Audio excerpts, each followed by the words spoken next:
Here are my notes. There's a couple keywords for each topic, each slide that I'll be going over.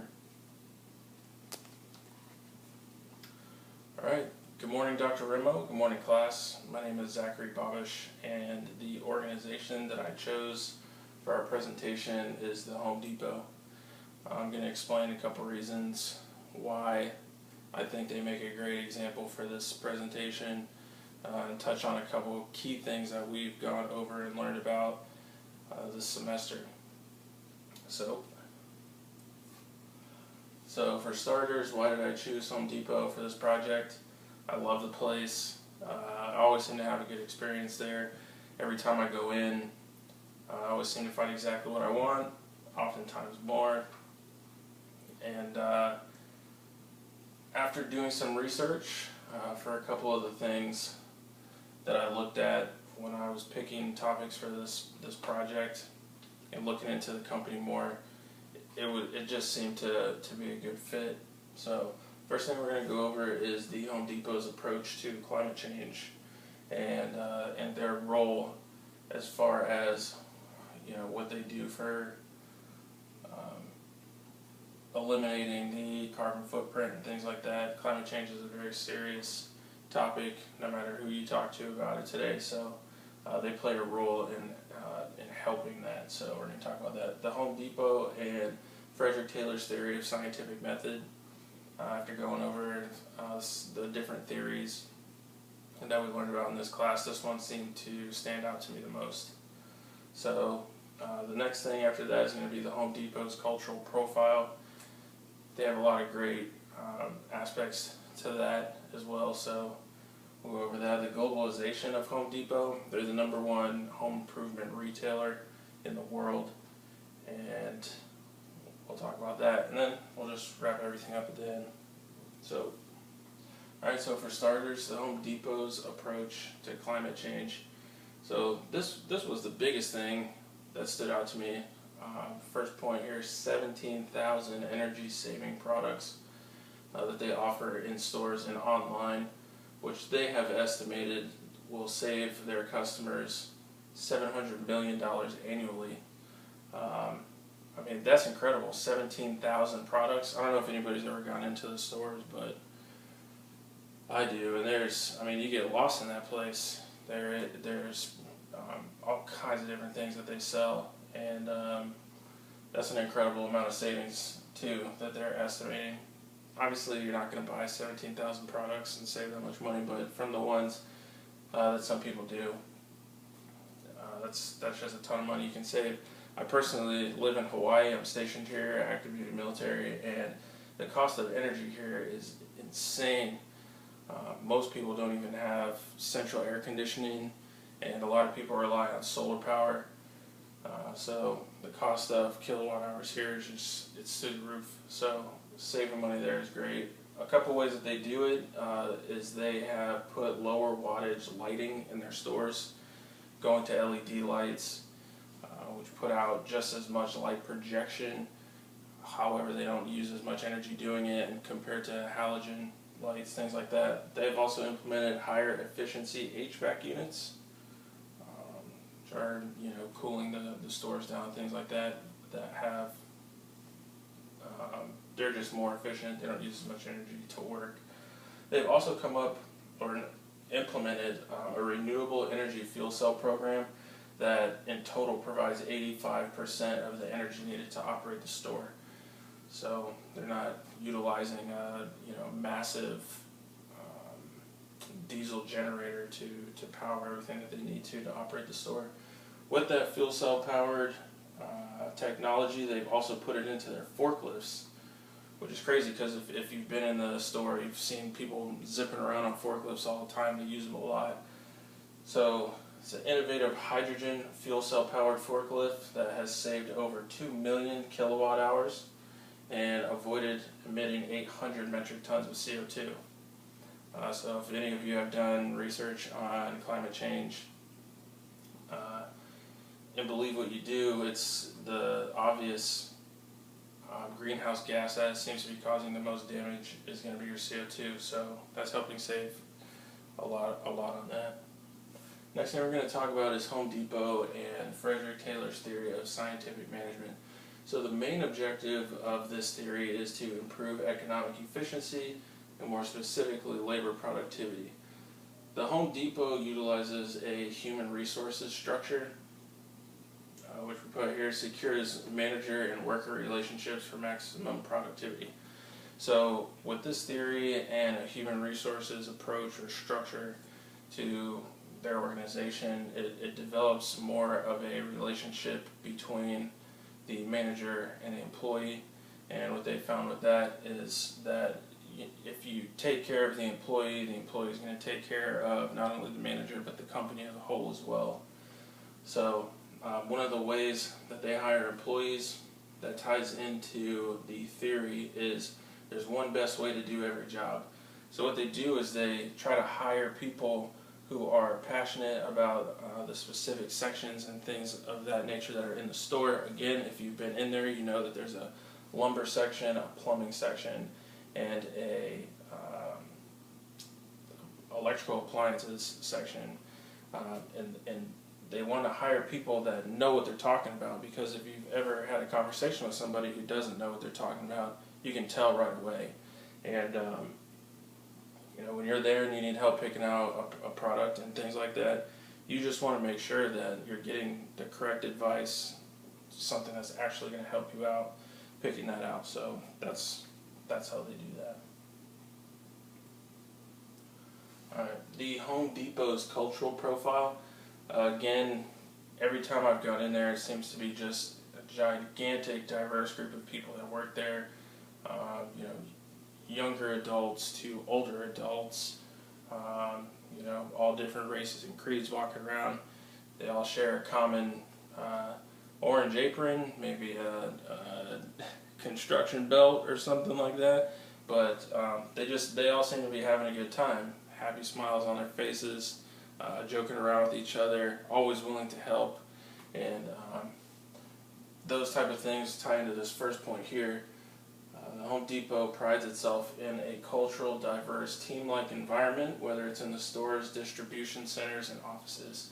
And that's just something I've experienced personally dealing with these different stores that I've been into in different locations and things like that. They always seem to be having a good time.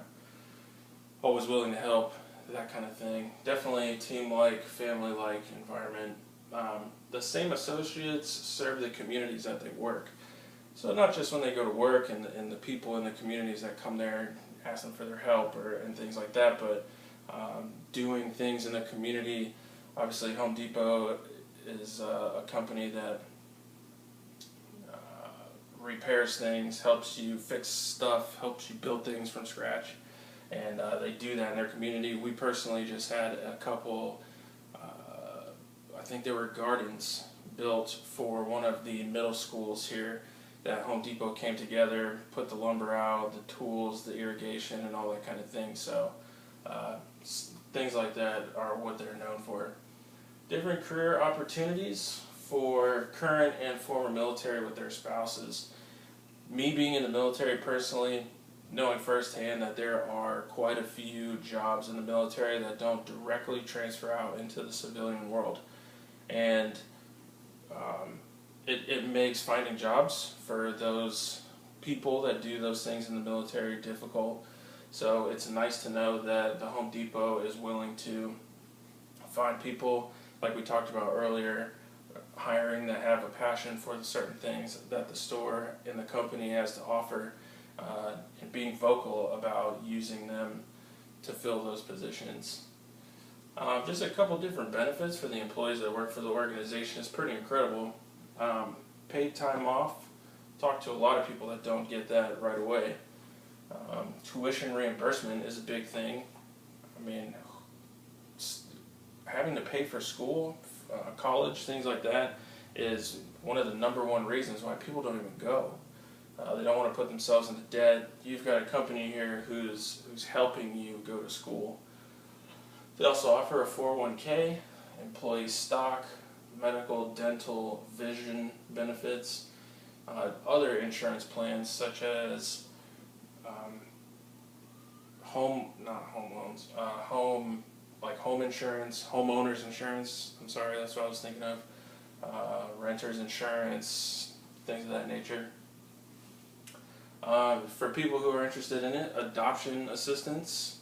You know, it's not something for everybody, but people who are interested in it, it's pretty incredible that the company offers something like that for those people. Exclusive vacation deals. Who doesn't like vacation? Exclusive deals. It sounds great. And this actually blew me away as well. Discounts from 30,000 other merchants. So I looked into this a little bit, and they're a part of a group of companies that all do this together. So they each offer these different discounts for each other's companies. And 30,000, that's incredible. So, alright, moving on, globalization of the Home Depot. So, the Home Depot is the #1 home improvement retailer in the world.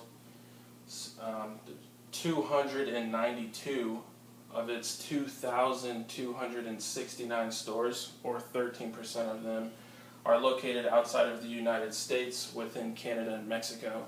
I've actually personally been to one of the locations in Canada, and it was exactly the same happy people willing to help you out. A little bit different accent, still super nice. The store was great. It seemed like the products in the store were tailored to the location and the different things that were popular or the most sought after in that area, which was pretty cool to notice as well.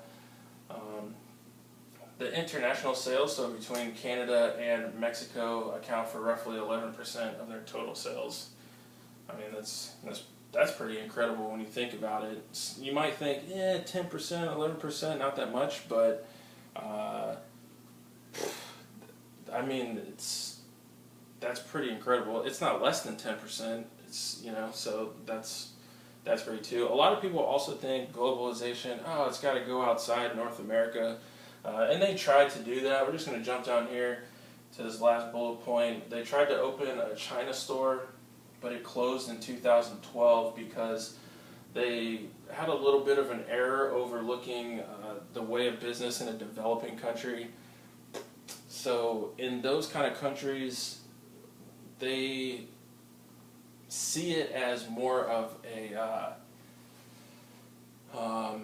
it's more of a prestigious thing to outsource those type of jobs for the home country, and that's where they kind of overlooked that, or they didn't look at it at all when they were opening that store. They ended up taking a $160 million tax cut, or hit, or fine, or penalty, however you want to say it, when they closed the store, having to bring that location home.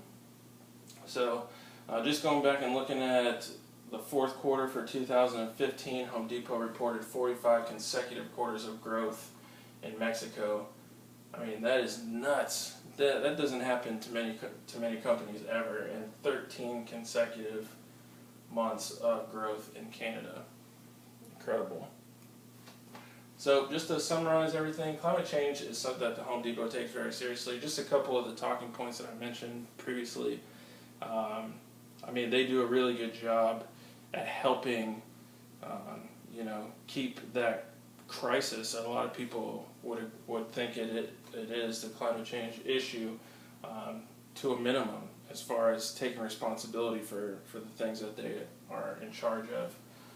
Best way to do every job, Home Depot really does its best to hire the employees who are the perfect fit for that position.